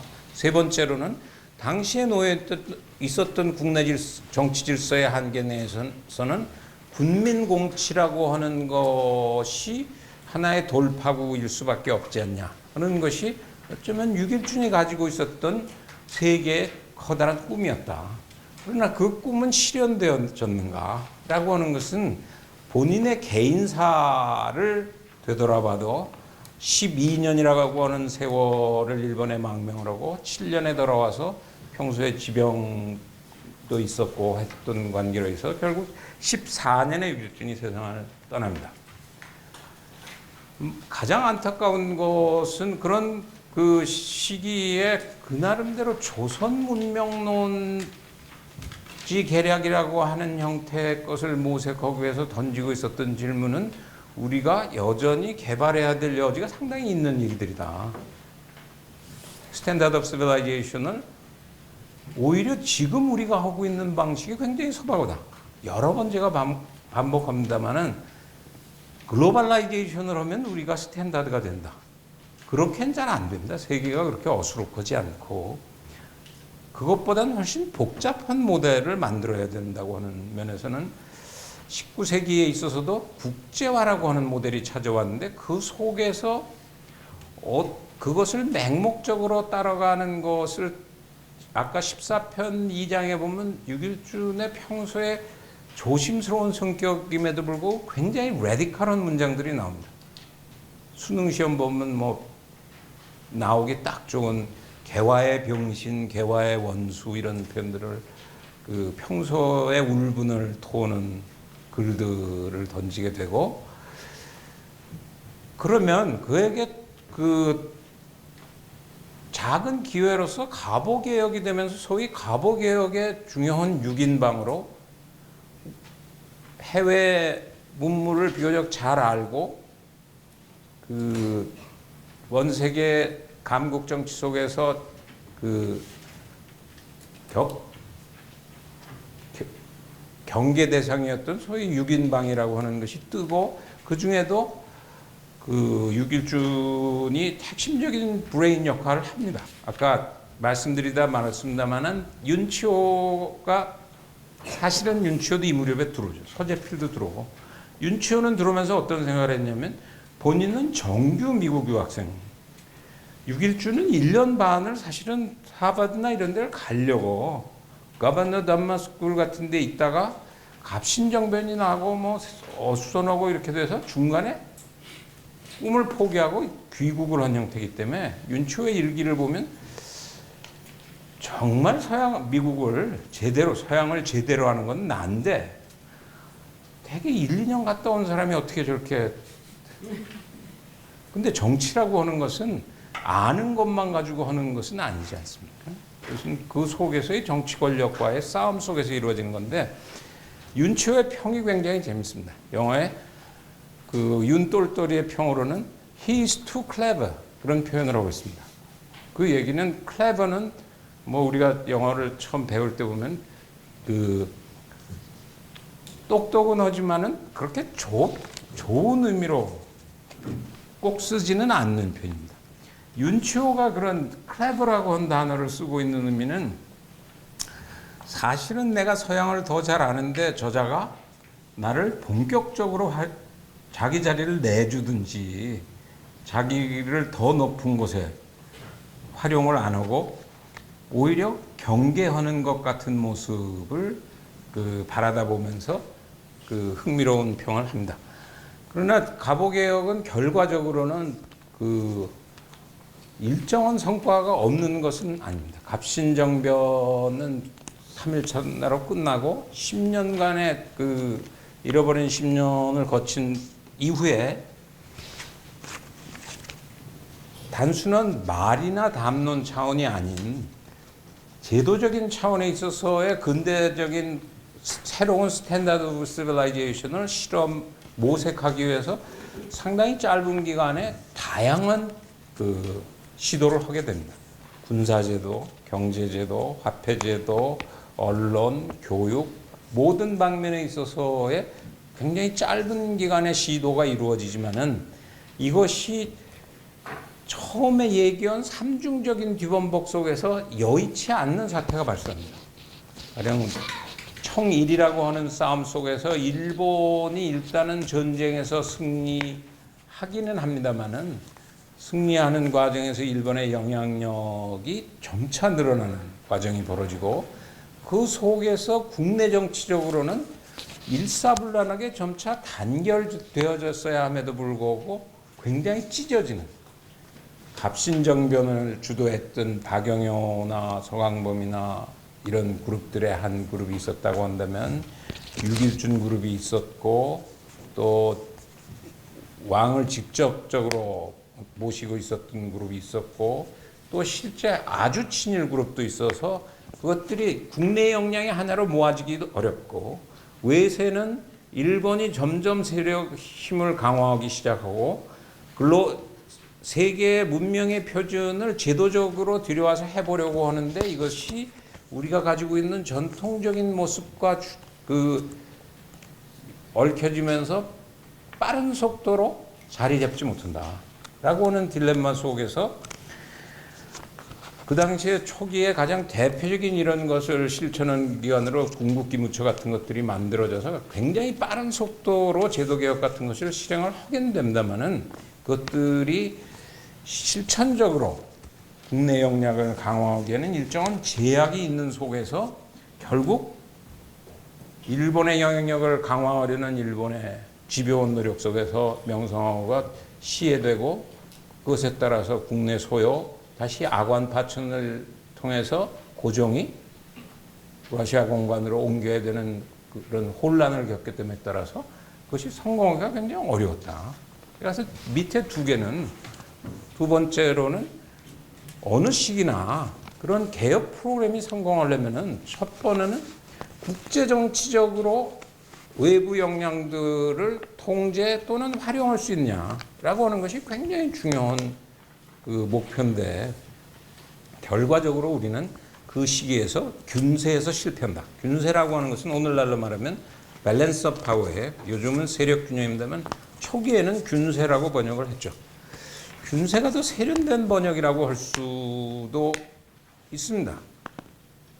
균세에서 실패했다고 하는 것은 조선이 국내 역량이 상대적으로 뒤떨어져 있으면은 시간을 벌려면 우리가 1대1로 싸울 수 없다고 한다면 최소한 세력 균형을 통해서 그 영어적인 표현으로는 뭐 브리딩 타임을 힘을 키울 일정한 시간을 벌어야 되는데 그 면에서 청일 전쟁에서 청이 지고 불과 10년 만에 러일 전쟁에서 러시아가 다시 지니까 일본은 동아시아 한반도에서 단독 드리블을 하게 되기 때문에 거의 키바 없이 골을 넣을 수밖에 없는 사태가 현실적으로는 발생을 했던 것입니다.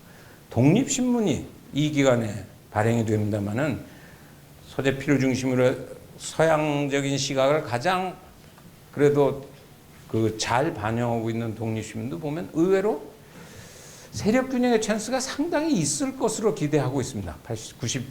96년부터 99년에 결국 폐간됩니다만은 그 세력 균형의 찬스가 마련될 수 있고 그 사이에 힘을 길러야 되는데 왕을 주변으로 오는 타락한 정치 권력들 때문에 결국 빨리 민을 계몽시킬 수밖에 없다. 이런 얘기를 독립신문이 3, 4년 동안 계속해서 하고 있습니다만은 결국 국제정치적으로 균세는 의외로 쉽지 않아.